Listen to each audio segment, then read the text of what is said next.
Hello friends, नमस्ते। प्रणाम। बीमल यादव गुड्डी यादव लोकगीत चैनल में आप सभी फ्रेंड्स का स्वागत है और अभिनंदन है। तो हम लोग बहुत ही हंसी मजाक पंडित जी के गाने गीत लेकर आए हैं। जब पंडित जी शादी कराने आते हैं तो गाते हैं। तो आप लोग इस गीत को पूरा फुल वॉच जरूर कीजिएगा, तभी आनंद आएगा, वरना नहीं आएगा। तो आप लोग पूरा जरूर सुनिएगा और अच्छा लगेगा तो लाइक शेयर सब्सक्राइब जरूर कीजिएगा और हमारे चैनल को ज़्यादा से ज़्यादा सपोर्ट कीजिएगा। तो चलिए सुनाते हैं। धीरे धीरे पोथिया पढ़ियाए पंडित मनवा कहाँ भरमाइल बा। धीरे धीरे पोथिया पढ़ियाए पंडित मनवा कहाँ भरमाइल बा। कुर्ता पहिरिला टोपी पहिरिला धोतिया कहाँ भुलाइल बा। कुर्ता पहिरिला टोपी पहिरिला धोतिया कहाँ भुलाइल बा। धीरे धीरे पोथिया पढ़ियाए पंडित मनवा कहाँ भरमाइल बा।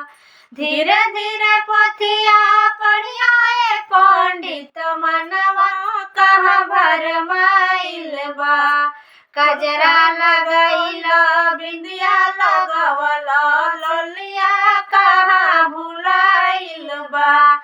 कजरा लगवला बिंदिया लगवला लोलिया कहाँ भुलाइल बा। धीरे धीरे पोथिया पढ़ियाए पंडित मनवा कहाँ भरमाइल बा। धीरे धीरे पोथिया पढ़ियाए पंडित मनवा कहाँ भरमाइल बा। रुपया ना पैबा पैसा ना पैबा गदहा तोके दियाइल बा।